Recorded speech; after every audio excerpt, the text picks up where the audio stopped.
I was shopping in my local Asian food market a while back when a middle-aged Italian lady stopped me and asked me the following.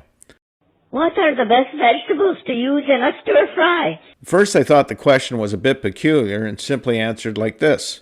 A wide variety of vegetables are suitable for a stir-fry.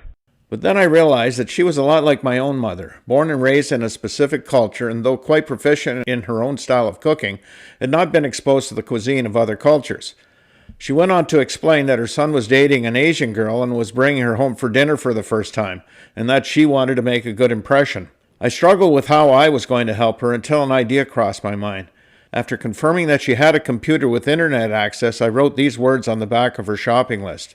Having visited these 3 YouTube channels myself countless times in the past, I knew that the search phrases I provided would expose my new friend to 3 easy-to-follow stir-fry tutorials with similar ingredients while using 3 different types of pans.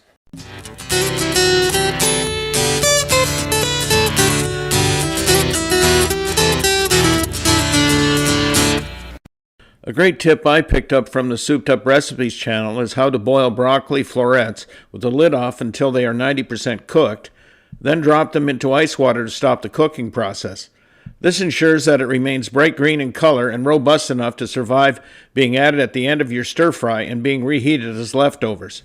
I then have some subtly flavored broccoli water already boiling to cook my noodles in. Another great tip from the same channel was on how to cut less expensive cuts of beef against the grain into morsel-sized wafers, then tenderize it in a marinade with cooking wine and baking soda.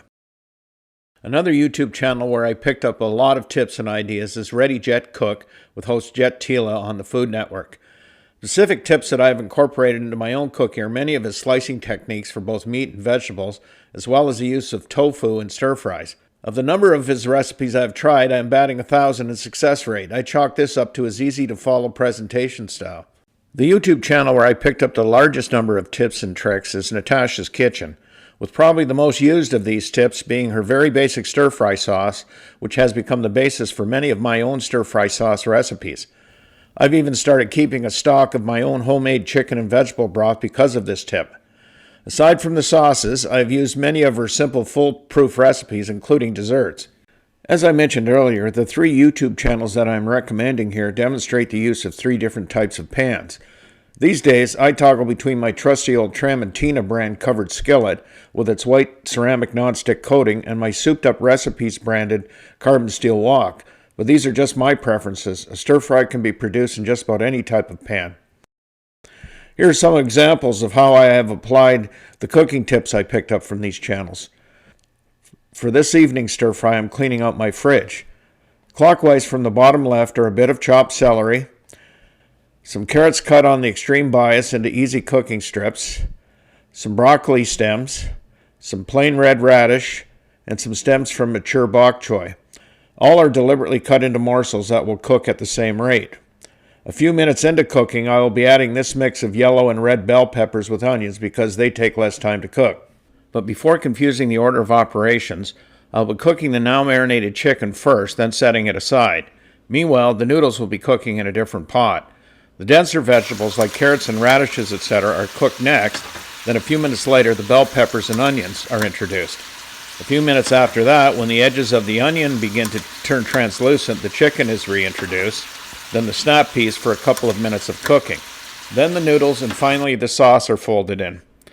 I'm not going to take you through this entire cooking process because you will be far better served stopping into any of the 3 channels I am recommending, the links to which are in the description.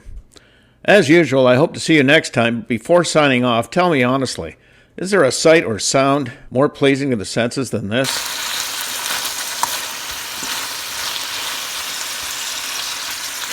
Stars won't shine for you, and your dreams turn black and blue. On those dark nights you'll be alright, I'll be right there with you. Together we'll see it through. When the stars won't shine for you, and your dreams turn black and blue. On those dark nights you'll be alright, I'll be right there with you. Together we'll see it through.